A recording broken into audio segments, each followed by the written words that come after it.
How do you transform the glamorous streets of Monaco into a world-class Formula 1 racetrack? Nestled in the heart of the French Riviera, Monaco hosts one of the most iconic racing events in the world. For one weekend each year, thousands of fans flood this tiny principality to witness 20 of the world's best drivers navigate a street circuit at breathtaking speeds. But the Monaco Grand Prix isn't just a prestigious race, it's an extraordinary transformation of the city's infrastructure. Before we delve deeper into the topic, do give us a like and subscribe to the channel for more content like this. If you're done with that, then let's get started. The Monaco Grand Prix is a highly esteemed event in the Formula 1 calendar, celebrated for its demanding circuit, stunning backdrop, and luxurious ambiance. Every year, the streets of Monaco are turned into a remarkable F1 racetrack, offering a unique spectacle. Transforming this compact principality into a racing venue is a remarkable achievement in engineering and logistics, showcasing a seamless blend of tradition, technology, and careful planning. To grasp the magnitude of this transformation, consider this. Monaco has a population of about 36,000, yet over 200,000 people arrive in the country during the race weekend, more than 5 times its population. How do they manage such a massive influx and transform the city within just 6 weeks, while keeping some of its busiest streets open for residents? Before diving into the logistics, let's take a step back. When did Formula 1 first race in Monaco? Racing in this picturesque principality began on April 14, 1929, organized by the president of the Automobile Club de Monaco, Anthony Nogues, who now has a grandstand named after him. The first race winner, William Grover Williams, drove a Bugatti Type 35B, earning 100,000 French francs.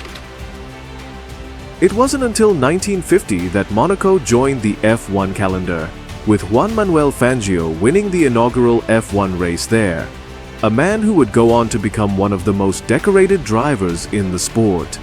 But when F1 fans think of Monaco, they often think of Ayrton Senna, who holds the record for the most victories at this street circuit, 6 in total, including 5 consecutive wins between 1989 and 1993. While the track layout has undergone a few modifications over its 74-year history, the surrounding infrastructure has seen the most significant changes, making the setup operation much larger and more complex. Take safety standards, for instance. Until 1969, when the first Armco barriers were installed, if a driver went off track, they would crash into whatever was there, a building, tree, or lamppost. They were essentially racing on regular streets, minus the parked cars.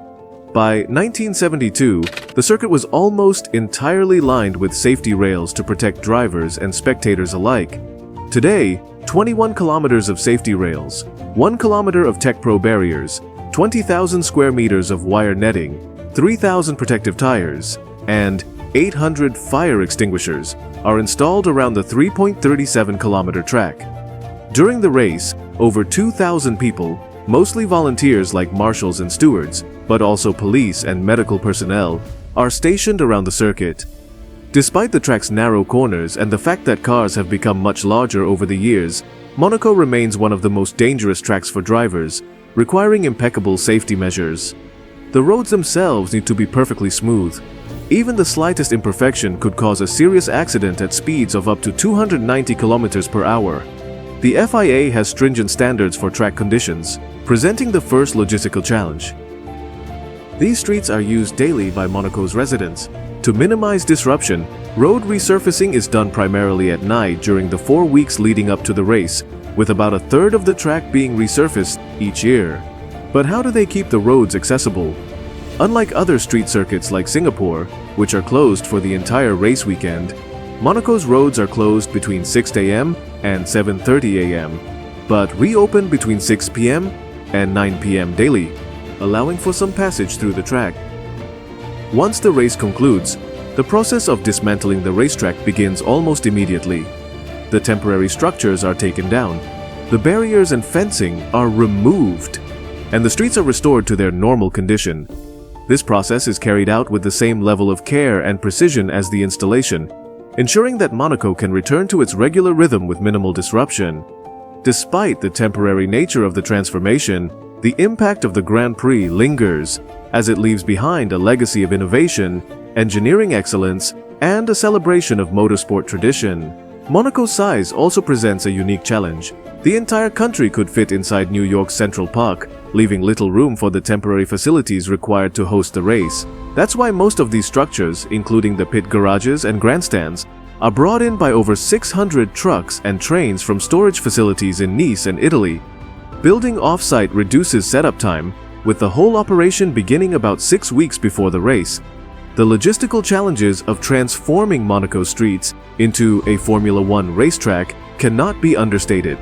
The entire process is a finely tuned operation that requires close coordination between various stakeholders, including the local government, Formula 1 management, and contractors. The pit garages, for example, arrive in 120 different sections and are pieced together by cranes, much like Lego blocks. By the time they're completed, they provide teams with the same technology and needs as their permanent counterparts at other tracks. The race control tower is another critical structure, housing TV feeds, FIA and ACM officials, emergency services, and more, all with complex technological requirements. Despite these challenges, Monaco has the smallest spectator capacity of any Formula 1 race, with just 37,000 seats available. However, many more people watch from hotels, apartments, and the iconic yachts lined up in the harbor, all offering prime views of the race. One of the most impressive temporary structures is the Red Bull Energy Station. This floating facility, where Daniel Ricciardo celebrated his 2018 win, is built off-site in Imperia, Italy, before being hauled 20 nautical miles down the Mediterranean to Monaco. Once there, it's carefully positioned in the harbor, surrounded by luxury yachts, and prepared to host drivers, teams, and VIP guests. In just a few weeks, Monaco builds enough infrastructure to host a Formula 1 race for nearly 6 times its population, and within 3 weeks of the race's conclusion, the city returns to its glamorous everyday life. The atmosphere in Monaco during race weekend is electric, with the excitement spilling into the streets, making it an experience like no other. So, how does this tiny country pull off such an incredible feat each year? And what does it take to maintain the balance between preserving Monaco's charm and hosting one of the world's most demanding sporting events? The answers lie in the meticulous planning, innovative engineering, and sheer determination that has made the Monaco Grand Prix an enduring symbol of excellence in Formula 1. What are your thoughts about Monaco's racetracks? Let us know in the comment section below. If you liked today's content, do give us a like and subscribe to the channel. Thank you so much for watching, and we'll see you on the next one.